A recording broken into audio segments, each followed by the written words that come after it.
Shoo! Diba? Uy, diba trio kayo dati? Nasaan yung isa niyong friend? Hay nako, wag mo nang hanapin yun dito sa amin dahil nasa shoo away na siya ngayon. True, wag mo na siyang hanapin dito sa amin dahil simula ngayon, yun na siya kabilang sa grupo namin. Di na namin siya kaibigan, no? Ganun ba? So, ano nangyari dun sa isa niyong friend? Bakit hindi na siya kaibigan ngayon? Aba, ewan namin dun. Kinat off nga lang kami bigla nun eh. Ewan ba namin dun sa babaeng yun? Ganun ba? Uy, diba? Trio kayo dati? Bakit hindi ka na sumasama dun sa kanila? Kinat off mo daw sila? Tama ba? Oo, kinat off ko sila. May pa-trio-trio pa silang nalalaman? Silang dalawa lang naman yung close. Ay, tapos ako lagi lang nilang nile-left out. Trio ba tawag doon? Yun lang. Favoritism yun. So, wala ka ng kaibigan ngayon. Ay, no. Nang kinat off ko sila, mas marami pa akong nakilalang kaibigan. So, saan mo naman nakilala yung mga kaibigan mo ngayon, yung mga bagong kaibigan mo ngayon? Eh di dito sa OFO Up. At dito sa OFO Up, alam mo ba, hindi mga plastic yung tao dito. At ang sasaya nilang kausap. At ang daming cute, gwapo, at magaganda. Wow, ang ganda pala ng OFO Up na yan Parang gusto kong gumamit niyan. True, kaya kung ako sa'yo, mag-OFO ka na din. Sige nga, tingnan nga natin kung bagay sa'yo. Sige, wait. Wow! Bagay nga! Lakas ng dating mo kapag nakasombrero. Bigaon, bahog bilat. Nilalandi mo pala yung boyfriend ko? Hoy, hindi Saan mo naman nalaman yan? Umalis ka nga sa harapan ko. Bigaon. Wow! Choose one. 20 million? Or sombrero? Siyempre, 20 million. Aanuhin ko naman tong sombrero. Ha? Bakit naging sombrero to? Ang daya naman. Kakawid ko dito. Kakainis. Rods? Bago ba yung sombrero mo? Ito? Oo. Kakabili ko lang kanina. Ay, we? Sige nga, tingnan nga natin kung bagay sa'yo. Sige, wait. Wow! Bagay nga. Lakas ng dating mo kapag nakasombrero. Bigaon, bahog bilat. Nilalandi mo pala yung boyfriend ko? Hoy, hindi Saan mo naman nalaman yan? Umalis ka nga sa harapan ko. Bigaon. Uy, Rods, teka. Magpapaliwanag muna ako. Ayaw mong umalis? Hindi ako naaalis. Nahiya pa ako sa'yo. Wow! Ang ganda pala ng sombrero na to, In fairness. Besh! Oh, Besh! Saan ka pupunta at anong ginagawa mo? Uy, Besh, ano ka ba? Nagtatanong ako. Uy, Besh, hindi ka pala nakakatulog kapag hindi ka nakakapagkape? Uy, paano mo nalaman yun? Biggest secret ko yun eh. Hindi ko rin alam. Siguro tsamba lang? Sige, alis na ako. Tsamba ba yun? Napakahiwaga naman ng sombrero na to. Lahat ng sikreto, nalalaman ko. Ay, Rods! Aling Marites. Rods, nalaman mo na ba kung anong nangyari sa kapatid mo? Bakit po? Anong nangyari sa kapatid ko? Kasi yung kapatid mo yun, isang oras nang nawawala. Nawawala? Oo. Bakit? Dinukot daw ng taong hindi kilala? Diyos ko, hindi pwede to. Kailangan kong iligtas ang kapatid ko. Gamitin ko kaya tong sombrero. Baka malaman ko kung nasaan yung kapatid ko. Kapag hindi pa dumating ang ate mo, papatayin na kita. Hindi ako papayag. Ililigtas kita, kapatid ko. Rod, saan ka pupunta? Ililigtas ko yung kapatid ko.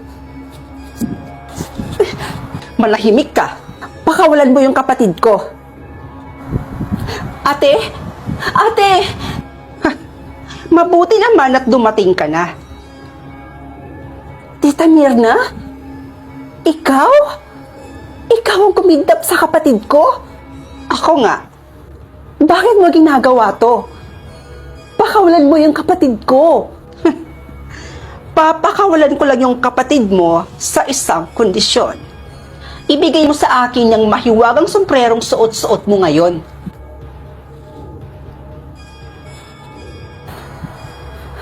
Ate, wag mo siyang papakinggan, ha? Kahit anong sabihin niya, wag na wag mo siyang susundin. Ang tigas mo rin no, ha? Tama na, ha? Sama-sama mo talaga. Huwag na huwag mong sasaktan yung kapatid ko. Hanggat hindi mo binibigay sa akin ng mahiwagang sombrero, gagawin ko kung anong gusto kong gawin sa kapatid mo. Kaya ngayon mamili ka. Papakawalan ko yung kapatid mo tapos ibibigay mo sa akin ang mahiwagang sombrero. Or, hindi mo na lang ibibigay sa akin ang mahiwagang sombrero, pero kikitilin ko ang buhay ng nag-iisa mong kapatid.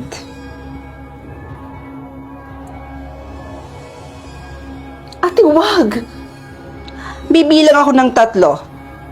Kapag hindi mo pa binigay sa akin ang mahiwagang sombrero, pasensyahan na lang tayo at papatayin ko na ang nag-iisang kapatid mo mismo sa harapan mo.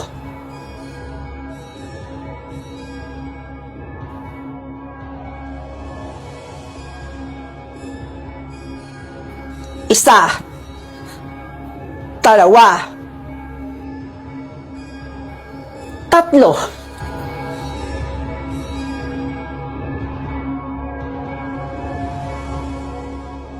Ano ba? Bitawan mo nga ako? Sino ka ba, ha? Hindi niyo ba talaga ako nakikilala? Pinagsasabi mo, hindi nga kita kilala. Maalala pa kaya? Ma, ako po yung bunso niyong anak. Hi, Pogi. Lo, krung-krung ka ba? Anyari doon? Pinagsasabi nun? Di mo ba ako type? Bating siguro yun. OMG! Tsura nito. Ang cute naman.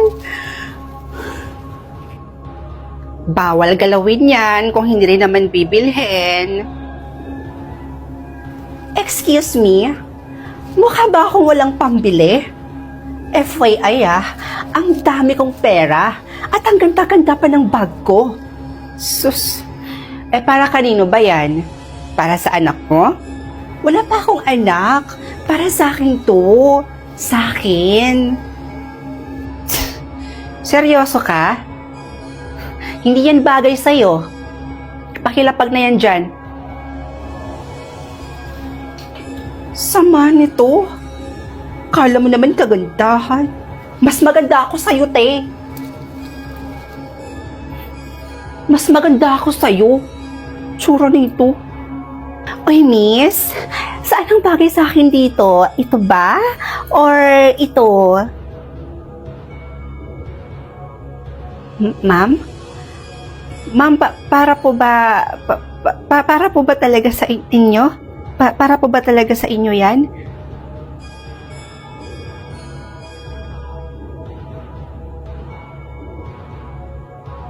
O ba't ganyan ka makatingin sa akin? Hindi ko to nanakawin. Ay, ma'am. Bagay na bagay po sa inyo pareho yan, ma'am. Opo. Bibilihin ko tong 2 to. Bagay na bagay to sa akin.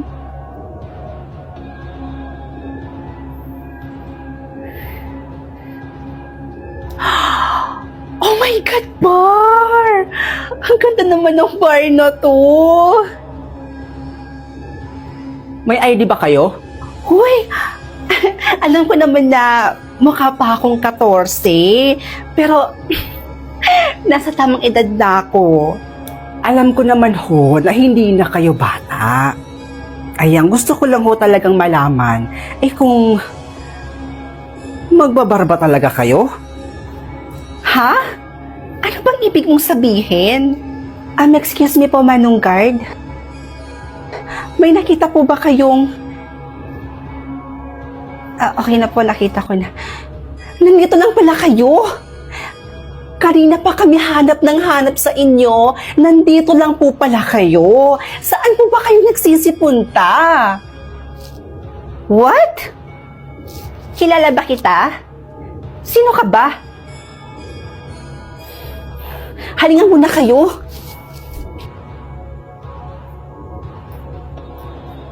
Ano ba? Bitawan mo nga ako?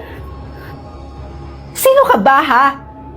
Kung saan pa kami nagpunta para lang mahanap kayo. Pero nandito lang pala kayo. Hindi niyo po alam kung gaano kami natakot at nag-alala sa inyo. Hindi niyo ba talaga ako nakikilala? Pinagsasabi mo, hindi nga kita kilala. Maalala pa kaya? Ma, ako po yung bunso niyong anak. Ano? Anong bunsong anak? Nahihibang ka na ba? Tingnan mo nga yung itsura ko at saka itsura mo. Halos magkasing edad lang tayo, miss. Pero ang pinagkaibahan lang, mas maganda nga lang ako sa'yo. Kaya ano pinagsasabi mong bunsong anak? Ew! Excuse me, wala pa akong anak.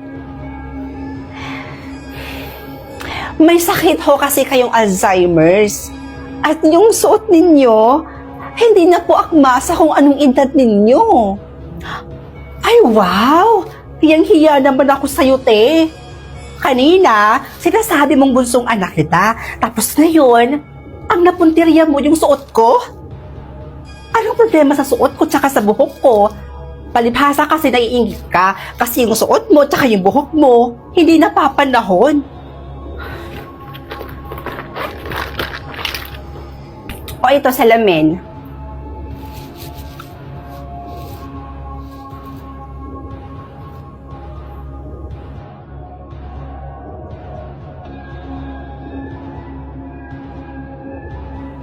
O ano ma? Malinaw na ba sa inyo na 85 years old na kayo? Ma naman kasi, kapag bukas po yung pinto, huwag kasi kayong agad-agad umalis. Kung saan-saan pa kayo pumupunta. Paano kung hindi namin kayo nakita, nahanap? Diba? Paano kung napahamak na kayo? Ma naman, ayoko pa mawala ng ina. Please naman, makinig naman kayo sa amin. Halina kayo, umuwi na tayo.